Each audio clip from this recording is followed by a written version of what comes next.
성경 말씀 보겠습니다. 신명기 16장 9절에서 12절까지 말씀을 제가 한 절 읽고 여러분들이 한 절 읽고 교독을 하도록 하겠습니다.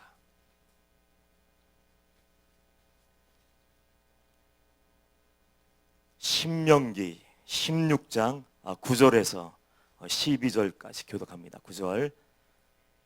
일곱 줄을 셀지니 곡식에 낫을 대는 첫날부터 일곱 줄을 세워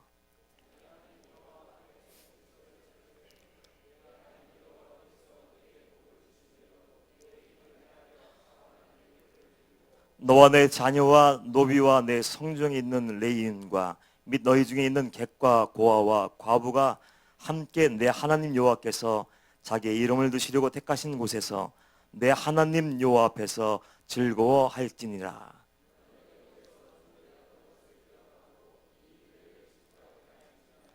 아멘, 아멘, 아멘. 할렐루야. 이 시간도 하나님이 함께 하시는 주님이 말씀하시고 성령께서 감동하시는 은혜의 시간 되기를 축복합니다. 성경 말씀을 보면 특히 데살로니가 전서 5장 16절 말씀 이하에 보면 이런 말씀이 기록되어 있어요. 항상 기뻐하라, 쉬지 말고 기도하라, 범사에 감사하라. 이것이 그리스도 예수 안에서 너를 향하신 하나님의 뜻이니라.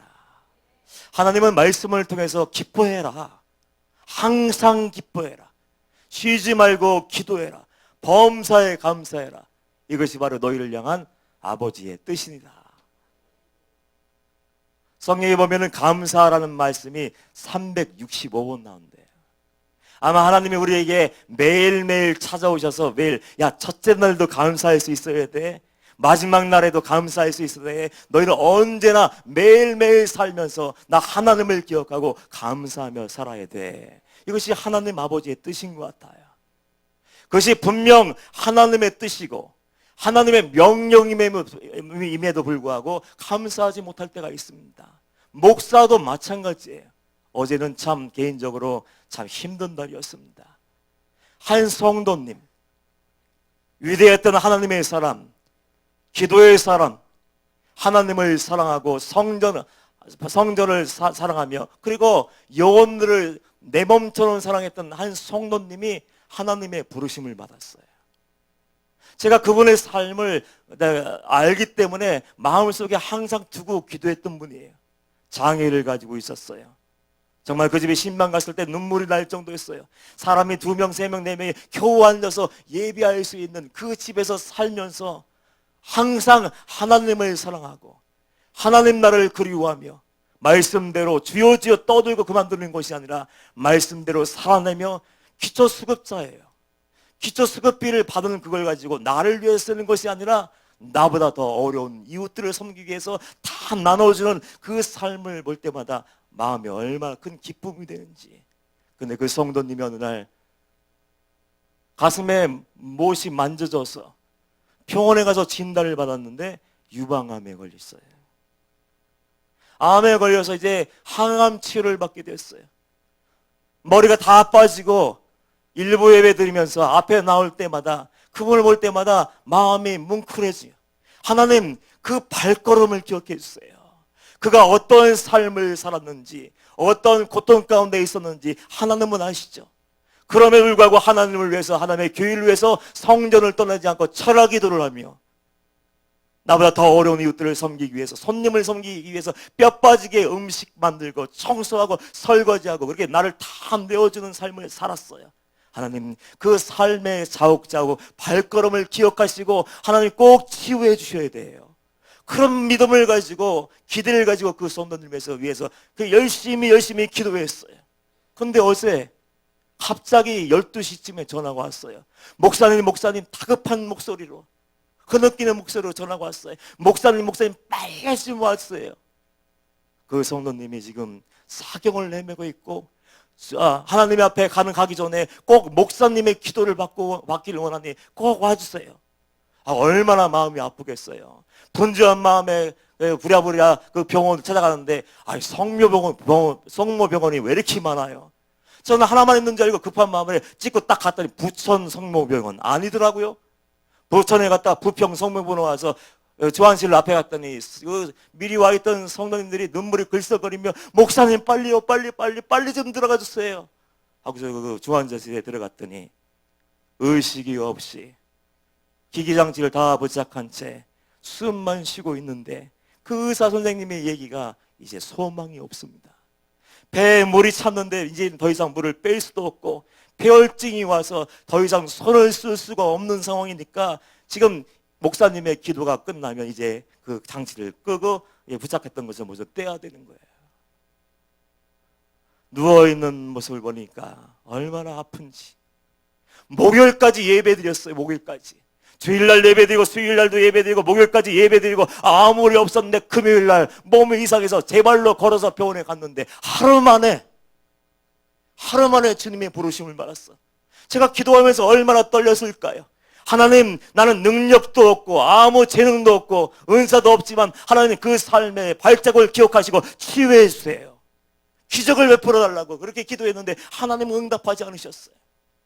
기도해드리고 10분이 지난 다음에 하나님은 그 성도님을 불러가셨어요. 마음이 얼마나 아픈지. 하나님 어떻게 그러실 수 있어요? 그렇게 삶으로 예비하고 내 모든 것을 다 바쳐서 사랑하고 하나님의 말씀을 듣고 흘려버리는 것이 아니라 하나님의 말씀대로 살려고 애썼고 그렇게 살았던 그 성도님, 사랑으로 똘똘똘 뭉쳐진 예수의 향기 나는 그 성도님 왜 데려가셨어요? 하루 종일 오늘 일부 예배 드릴 때까지 마음이 힘들어서 말씀 들을 때 힘이 없었어요. 정신이 없었어. 얼마나 마음이 괴로운지. 나는 종도 아니야. 난 능력도 없어. 한 성도가 그렇게 살다가 이제 고통스러워서 사경을 헤매는데 아무리 기도해도 아무 일도 일어나지 않아. 그런 절망적인 마음을 품고 있다가 생각을 바꿨어요. 왜냐하면 마음 한편에는 그 성도님이 고통도 없고 슬픔도 없는 하늘나라에 들어가서 주님 품에 안겨 있을 테니까. 이제 마음을 바꾸고 나니까 이제 감사가 되는 거예요. 그 성도님이 나를 만날 때마다 목사님 저는 빨리 하나님 나라에 가고 싶어요. 목사님 저는 미련 없어요.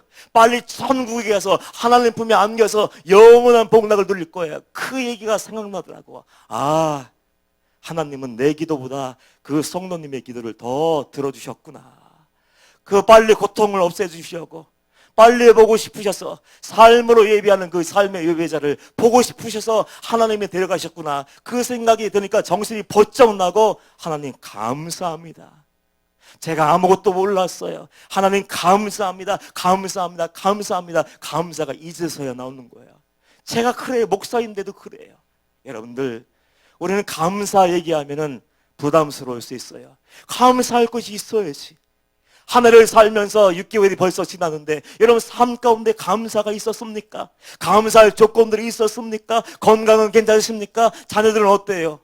여러분의 가정은 사업은 어떻습니까? 어렵고 힘이 들어요. 그럼에도 불구하고 하나님의 뜻이 뭐라고요? 너희는 범사에 감사하라.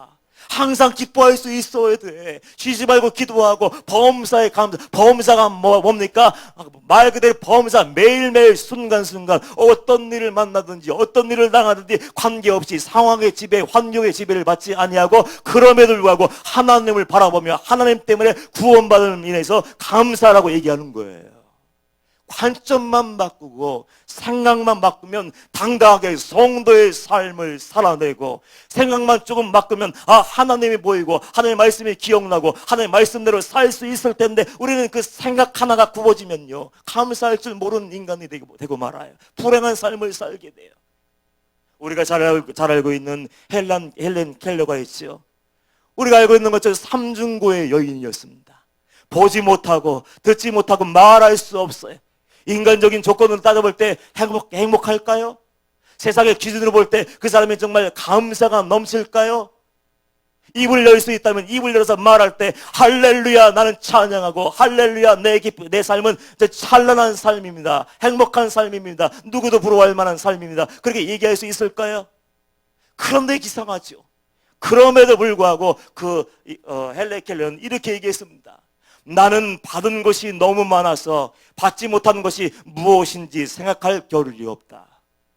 보지 못하고 듣지 못하고 말할 수 없고 많은 제약과 불리한 조건 속에서 살고 있지만 그럼에도 불구하고 없는 것, 빼앗긴 것을 생각하지 않았어요.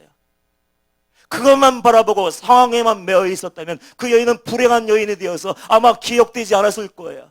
근데 그 여인이 놀랍게도 나는 받은 것이 너무 많습니다.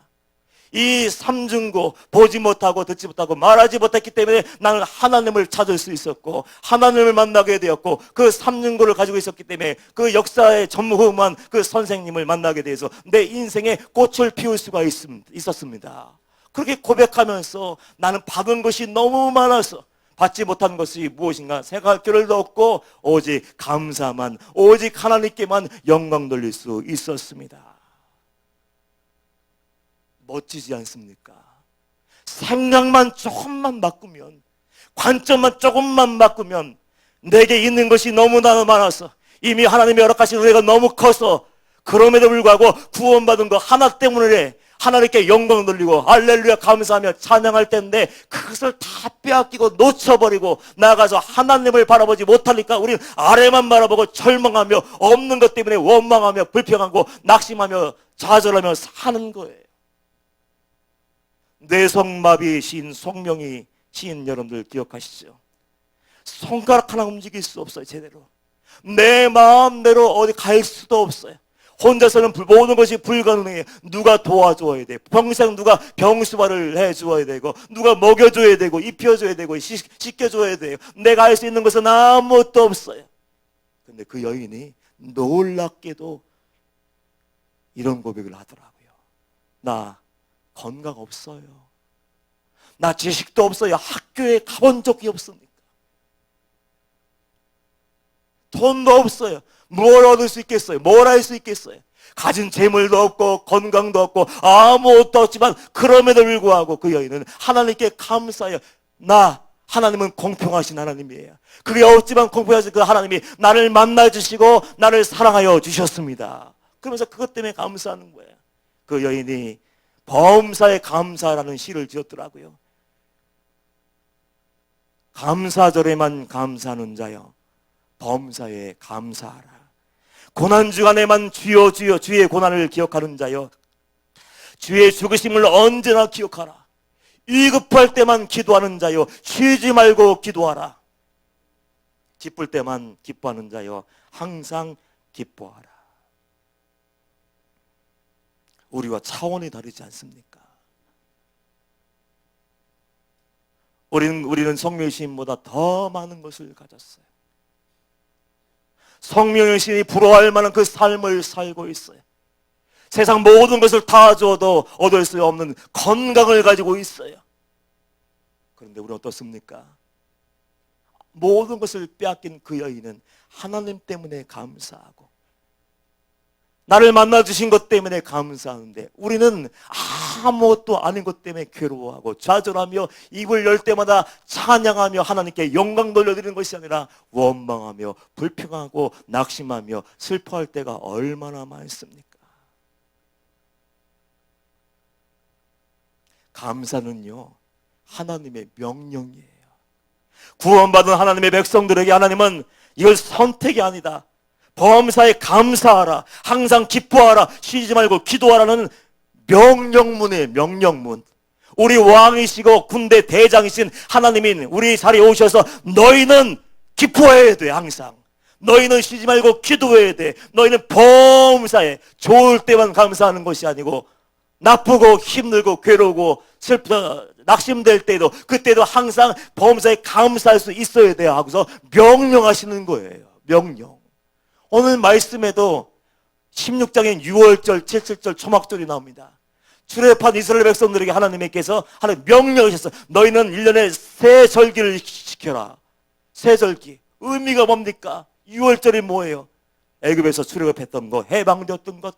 초막절, 7절은요 맥추감사절, 추수감사절. 하늘을 돌아보며 1년간 도와준 은혜. 보릿고개 있었지 않습니까? 옛날에 그 보릿고개 때 보리를 추수하면서 그럼에도 불구하고 지금까지 은혜 내려주시는 은혜를 기억하면서 하나님께 감사를 드리고 있어요. 감사를 하는데 어떻게 했습니까? 내 힘을 헤아려 자원하는 예물을 드리고 힘을 다해서 예물을 드리고 즐거워할지니라. 감사하는데 어떻게 하라고 했어요? 아이 뭐야, 맥주 감사리 돌아왔어? 우리 목사님 또 맥주설 감사 예배 설교하면서 헌금하라고 얘기할 텐데 부담스러워. 이런 마음 갖고 하는 거 아니에요. 여러분, 헌금하라고 얘기하는 거 아니에요. 감사하라, 감사하라. 여러분의 마음의 전부만 누릴 수 있다면 하나님은 감동받을 수 있는 분이에요. 그 감사하라는 이야기는요, 하나님 우리에게 안전장치를 준 거예요. 신앙이 변질되고 하나님을 놓쳐버리고 세상으로 달려갈 수 있는 마음이 우리에게 넘쳐나지 않습니까? 그 마음, 모든 것을 빼앗길 수 있고 죄에게 마귀에게 뺏겨버려서는 그 믿음과 감사, 믿음을 놓치지 않기 위해서, 변질되지 않기 위해서 우리를 반석에 세워놓기 위해서 너는 감사할지니라, 새 설기를 지키고 내게 나와 즐거워할지니라 얘기한 거예요. 은혜를 빼앗겨버리면, 하나님의 내게 베풀으신 은혜를 기억하지 않으면, 감사하지 않으면 감사가 빼앗긴 자리에 불평이 들어갈 수밖에 없고, 하나님을 놓쳐버린 자리에 세상이 가득 채워져서 그 세상 모든 것이 나를 망가뜨릴 수 있기 때문에 나의 영혼과 나의 이익을 위해서 나아가서 너희가 감사함으로 하나님을 바라보고 하나님 중심적인 삶을 살면 내가 너의 하나님이 되어주셔서 그 모든 것을 책임져 주겠다는 하나님의 위대한 선언이고 약속이기 때문에 그 절기를 지킬 수 있어야 돼요. 하나님 은혜 주시기 위해서 우리에게 그 모든 명령을 하시는 거예요. 맥주 감사자들은요, 이스라엘 백성들이 가나안을 들어와서 정복한 후에 정착해서 처음 농사를 지은 거예요. 처음 농사를 지어서 추수하고 그걸 내 입에 넣으려고 하는데 하나님이 야 잠깐 스톱해봐. 너 뭐 잊은 거 없어?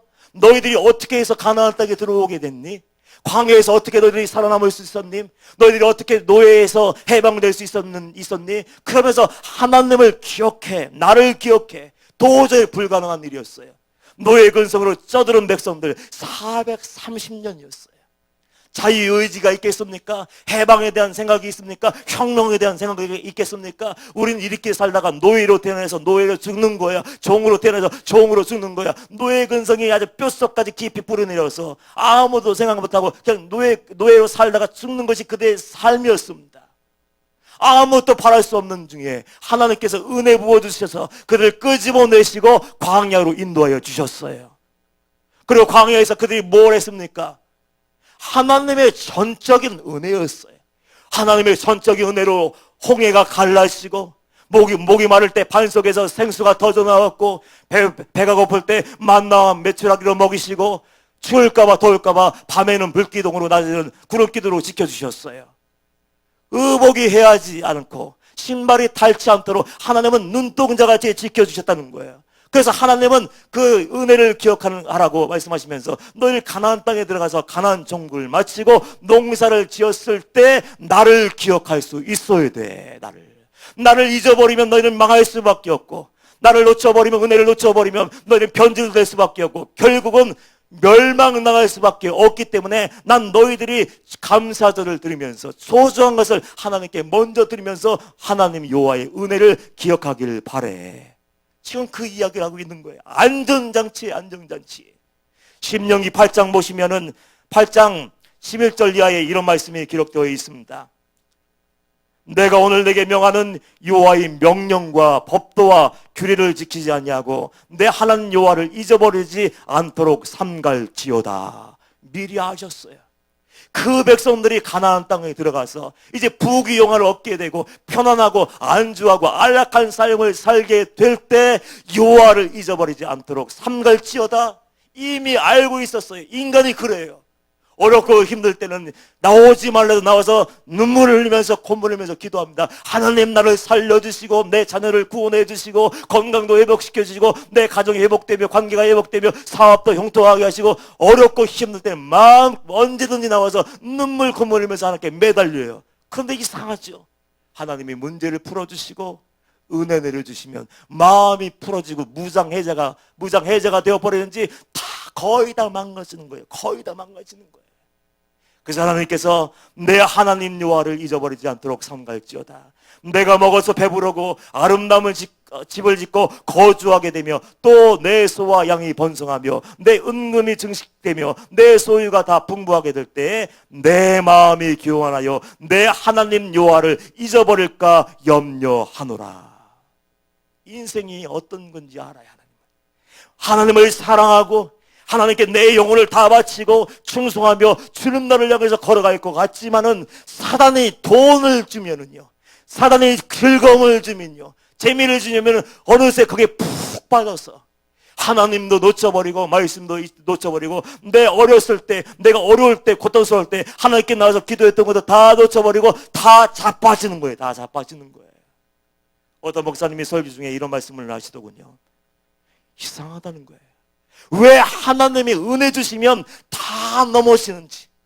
힘들고 고통스러울 때는 나오지 말래도 철야 기도 나오고, 나오지 말래도 월요일 주일부터 시작해서 새벽 예배 다 나오고, 철야 예배도 나오고, 속회 예배도 빠지지 않고, 수요일 저녁 예배도 빠지지 않고 나와서 하나님께 찬양하고 예배하고, 그리고 없음에도 불구하고 가정이 화목한 가정, 하나님 때문에 기뻐하는 가정이 다 되는데, 무언가를 얻게 되면 하나씩 하나씩 그 부유함 때문에 가정이 다 깨지는 거예요.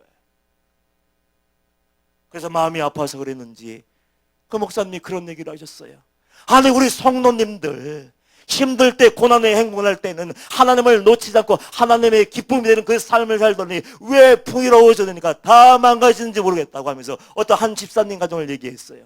정확하게 얘기할 수는 없지만 그분이 어렵게 고생하다가 돈을 좀 많이 벌었나 봐. 돈을 벌고 나서 여유가 생기니까 이제 예배 자리를 떠나가는 거예요. 예배 자리 떠나고 주일 딱 한 번만 드리고 새벽 예배에서 무릎 꿇지 않고 이제 더 이상 기도하지 않아도, 예배하지 않아도, 말씀 듣지 않아도 살 수 있고 편안하게 살 수 있으니까 점점 멀어지는 거예요. 그러다가 이제 한계선을 넘어서는 거예요. 하나님의 경계를 넘어서서 이제 하나둘씩 바꾸기 시작하는 거예요. 집도 바꾸는 거예요. 이제 아파트는 100평짜리로 옮겨가고 화장실도 4개짜리로 옮겨가고 있는지 모르겠지만 그 집도 바꾸고 차도 바꾸고 이것저것 다 바꾸다가 마지막에 바꿔서는 안 될 것까지 바꾸더래. 뭘 바꿨을까요? 마누라.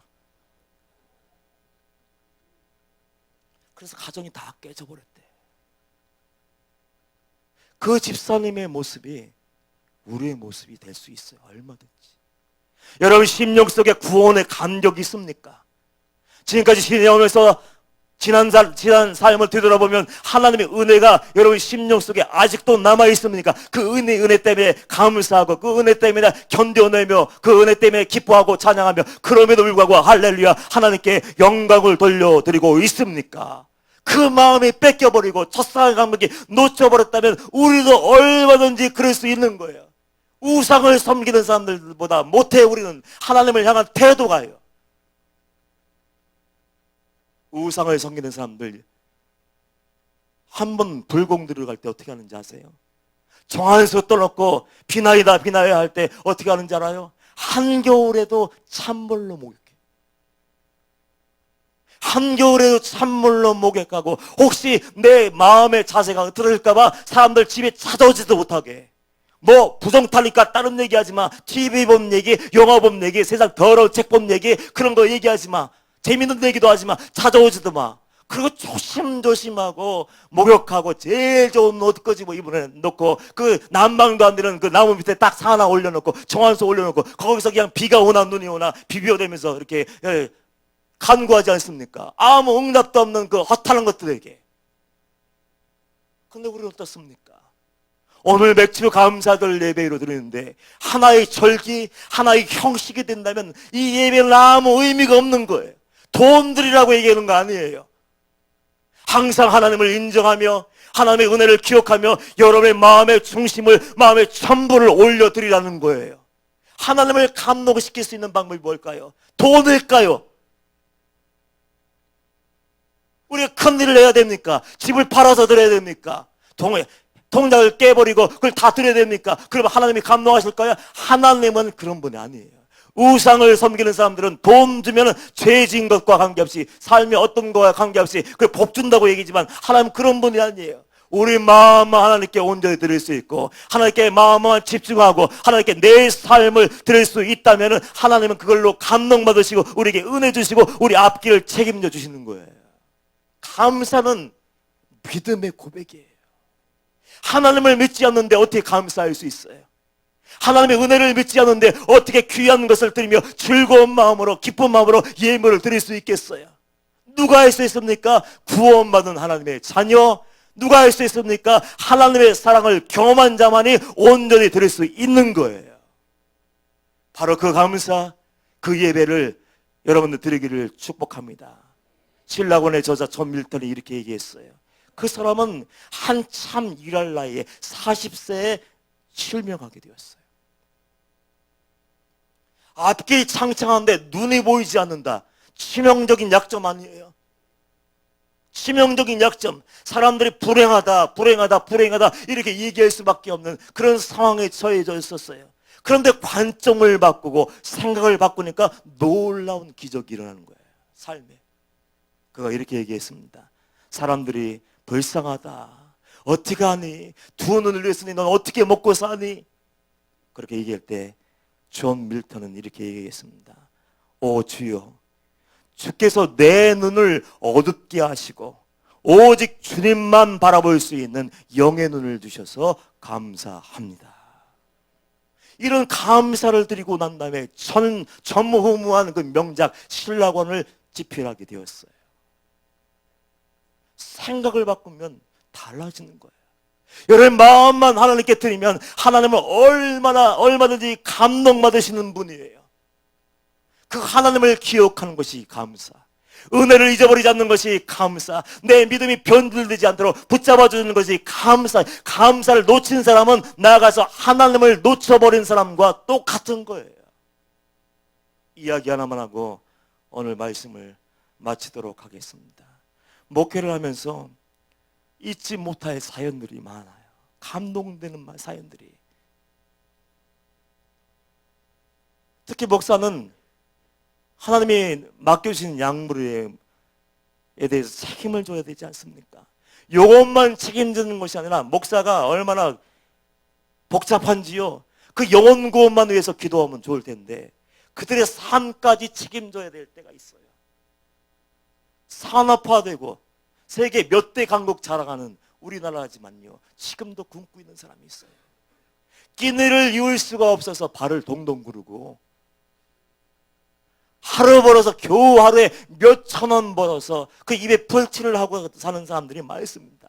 전에도 한 성도님이 계셨어요. 새벽에 부지런히 일어나서 박수를 주면서 이제 나이가 들어서 이제 직장 생활도 더 이상 못해요. 해도 안 되는 거예요. 어떻게 부부가 최선을 다해서 하는데 하는 것마다 안 되는지.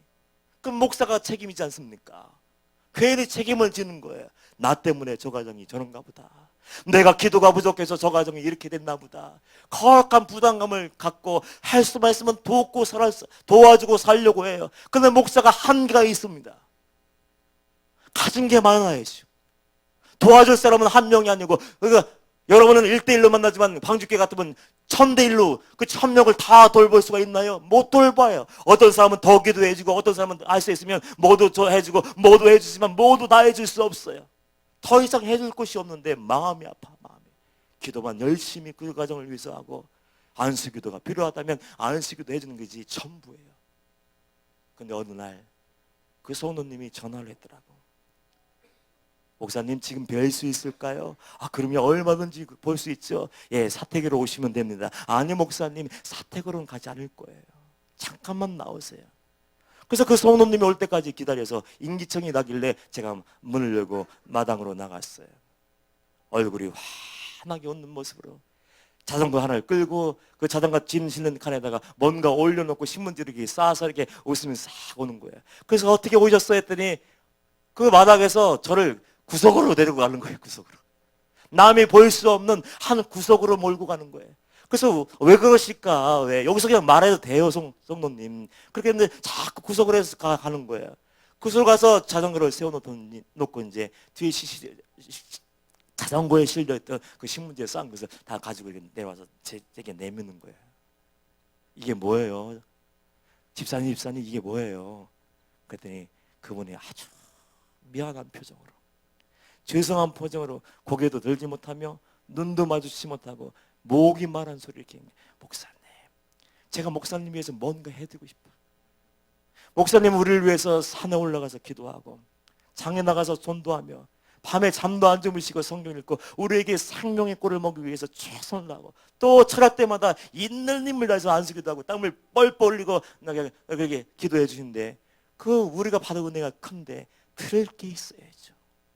들을 게 있어야죠.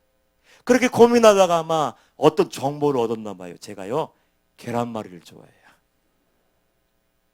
과일하고 계란말이를 좋아한다는 얘기를 듣고, 그 많은 걸 살 수 없으니까 계란 한 판이었든지 하여튼 그럴 거예요. 계란 한 판을 사서 그것도 신문지를 안 보이게 싸서 이렇게 몰래 가져와서 제 손에 딱 들려주고, 목사님 맛있게 계란말이 해 드세요 하고 도망가는 거예요. 그 뒷모습을 보면서 제 마음이 무너지는 거예요.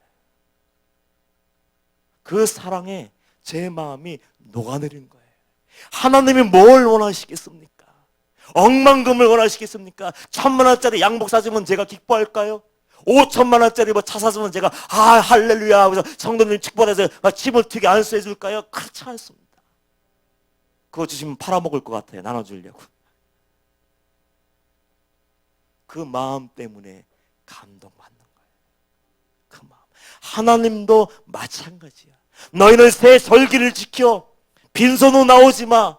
내 마음에 있는 곳에 보물이 있지. 내가 정말 나를 사랑하고 내 은혜를 기억하고 있다면 내 마음이 담겨있는 너희 소중한 그것을 나를 위해서 줄 수 있겠니? 그것이 얼마가 되든 무엇이든 상관이 없어요. 10원이든지 1,000원이든지 그 1,000원 속에, 10,000원 속에, 5,000원짜리 속에 여러분의 전심만, 하나님을 사랑하는 마음이 가득하고 영원사랑하는 마음만 가득 채워져 있다면 하나님은 감동받으시고, 그래, 내 믿음을 내가 이제 봤어. 내가 나를 바라보는구나. 그럼에도 불구하고 절망 중에도 나를 기억하고 은혜를 기억하며 믿음으로 견뎌내는구나. 믿음으로 감사의 고백을 드리는구나. 그것을 알면 하나님께서는 달려오셔서 우리를 두 팔로 안아주시고 우리를 위해서, 하나님이 나를 위해서 예비해 놓으신 가나안 땅으로 인도해 주시는 분이에요. 할렐루야. 그 하나님 꼭 만나시고, 그 하나님을 만난 것이 분명하다면 여러분의 삶을 들으세요. 마음을 들으세요. 그리고 감사, 여러분의 사랑을 표현하세요. 하나님께 표현하고 임철 목사에게도 표현하세요. 지나가다 목사님 사랑합니다 한마디 하면 녹아내릴 것 같아요. 하나님이 책임져 주시고, 하나님이 불꽃 같은 눈자로 지켜주시고, 이런 구원을까지 지켜주시기를 주님의 이름으로 축복합니다. 우리 보혈을 지나 찬양할까요? 성찬식을 합니다. 하나님, 우리 마음속에 첫사랑의 감격이 회복되게 하시고, 단지 다른 어떤 조건이 채워지지 않아도 구원받음을 위해서 감사할 수 있는 우리 모두가 되게 하여 주옵소서. 이렇게 기도하면서 참여하도록 하겠습니다. 보혈을 지나 찬양합니다.